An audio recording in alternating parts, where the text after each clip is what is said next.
আজকে আমি আপনাদেরকে জানাবো সূরা ইখলাস 3 বার পাঠ করে ফু দিলে কি হয়। আমি আবারও বলছি, সূরা ইখলাস 3 বার পাঠ করে ফু দিলে কি হয়। এই আমলটি কত গুরুত্বপূর্ণ সেটা আপনি বুঝবেন আপনি যখন করবেন। করা শেষ হবে আপনি ফলাফল পাবেন ইনশাআল্লাহ।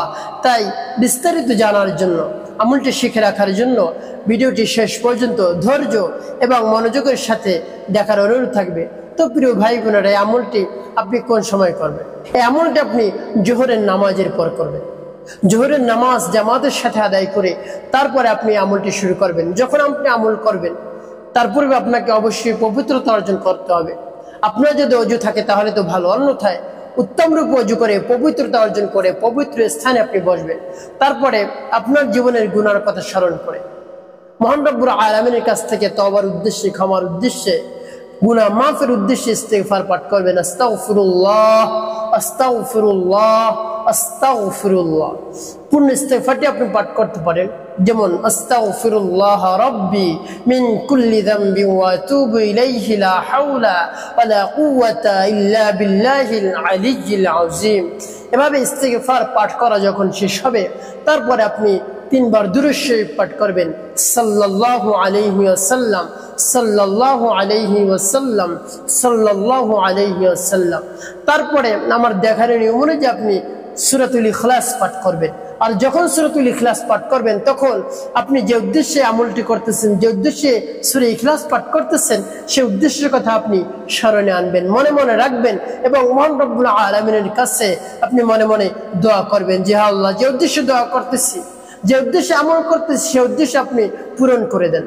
এভাবে আপনি যদি আমল করেন, সূরা ইখলাস পাঠ করেন, অবশ্যই আপনি উপকৃত হতে পারবেন। তো প্রিয় ভাই বোনেরা, আমার দেখানো নিয়ম অনুযায়ী আপনি সূরাতুল ইখলাস পাঠ করবেন, যেমন বিসমিল্লাহির রহমানির রহিম, কুল হুয়াল্লাহু আহাদ, আল্লাহুস সামাদ, লাম ইয়ালিদ ওয়া লাম ইউলাদ ওয়া লাম ইয়াকুল লাহু কুফুয়ান আহাদ। আবার আপনি পাঠ করবেন, যেমন বিসমিল্লাহির রহমানির রহিম, কুল হুয়াল্লাহু আহাদ, আল্লাহুস সামাদ, লাম ইয়ালিদ ওয়া লাম ইউলাদ ওয়া লাম ইয়াকুল লাহু কুফুয়ান আহাদ। আবার আপনি পাঠ করবেন, যেমন বিসমিল্লাহির রহমানির রহিম, কুল হুয়াল্লাহু আহাদ, আল্লাহুস সামাদ, লাম ইয়ালিদ ওয়া লাম ইউলাদ ওয়া লাম ইয়াকুল লাহু কুফুয়ান আহাদ। এভাবে সূরা ইখলাস যখন 3 বার পাঠ করা হয়ে যাবে আপনি কি করবেন? আপনি ফু দেবেন। কোথায়? হাতের তালুতে ফু দেবেন। ফু দিয়ে আপনি এভাবে আপনি শব্দ করবেন। এভাবে আপনি 3টি শব্দ করবেন। এভাবে 3টি শব্দ করলে কি হবে আমি পরে বলছি। এভাবে আপনি হাতের তালুতে ফু দিয়ে সর্বশেষ আপনি আবারও 3 বার দুরূদ বিরাম পাঠ করবেন। আল্লাহুম্মা সাল্লি আলা মুহাম্মাদি ওয়া আলা আলি মুহাম্মাদ কামা সাল্লাইতা আলা ইব্রাহিম ওয়া আলা আলি ইব্রাহিম ইন্নাকা হামিদুম মাজিদ। আল্লাহুম্মা বারিক আলা মুহাম্মাদি ওয়া আলা আলি মুহাম্মাদ কামা বারাকতা আলা ইব্রাহিম ওয়া আলা আলি ইব্রাহিম ইন্নাকা হামিদুম মাজিদ। এভাবে দুরূদ শরীফ পাঠ করে আপনাকে ফু দিতে হবে না। তো আপনি এভাবে সূরা ইখলাস পাঠ করে হাতের তালুতে ফু দিয়ে এভাবে শব্দ করবেন কেন? কোন উদ্দেশ্যে আপনি শব্দ করলেন? অবাধ্যকে বাধ্য করার জন্য। এটা হলো বশীকরণের একটি আমল। আপনি বশ করতে পারবেন আপনার ভালোবাসার মানুষকে। শুধু ভালোবাসার মানুষরা বৈধ পন্থায় হতে হবে। স্বামী স্ত্রীর জন্য আপনি আমলটি করবেন, অবৈধ সম্পর্কের জন্য আমলটি করবেন না। স্বামী স্ত্রীর মধ্যে যদি মনোমালিন্য থাকে, একজন অপরজনের সাথে যদি ঝগড়া লেগে থাকে, ঝগড়া লাগার কারণে একজন অপরজন থেকে দূরে থাকে, একই ঘরে থাকে, তো একজন অপরজনের সাথে কথা বলেন, একে অপরের দিয়ে কোনো ধরনের ভালোবাসা নেই, কোনো ধরনের আকৃষ্ট নেই, কোনো ধরনের ফিলিংস নেই, তাদের মধ্যে কোনো কথা হয় না, শুধু এক জায়গায় থাকে, আর কোনো ধরনের কোনো কথাবার্তা, কোনো ধরনের ভালোবাসা নেই। তো এভাবে যদি হয়ে থাকে, একজন অপরজনের দিকে আকৃষ্ট করার জন্য, ভালোবাসা বন্ধনে আবদ্ধ করার জন্য এভাবে আমল করে এভাবে আপনি শব্দ করবেন।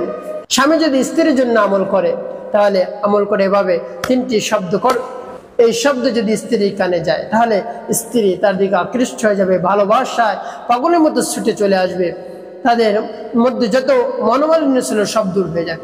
স্ত্রী এভাবে আমলটি করতে পারে, আমলটি করে এভাবে শব্দ করবে। তারপরে এই শব্দ যদি স্বামীর কানে যায় তাহলে স্বামী স্ত্রীর দিকে আকৃষ্ট হয়ে যাবে, পাগলের মতো ছুটে চলে আসবে, তাদের মধ্যে সব ধরনের মনোমালিন্য একেবারে যত সমস্যা ছিল সব নষ্ট হয়ে যাবে, ভালোবাসার মধ্যে তারা আবদ্ধ হয়ে যাবে, আগের মতো সংসার ভালো করে তারা করতে পারবে। তো প্রিয় ভাই বোনেরা, আমলটি আপনি কোনো খারাপ উদ্দেশ্য করবেন না, অবৈধ প্রেম ভালোবাসার জন্য করবেন না। হ্যাঁ, এটা হতে পারে আপনি কাউকে বিবাহ করতে চান, কাউকে আপনার ভালো লেগেছে, তাকে বিবাহ বন্ধনে আবদ্ধ করার জন্য, যে তাকে প্রস্তাব পাঠাবো, সে গ্রহণ করতেও পারে নাও করতে পারে। এভাবে যদি হয়, এভাবে যদি আপনার মনে হয় তাহলে আপনি এভাবে আমল করতে পারেন।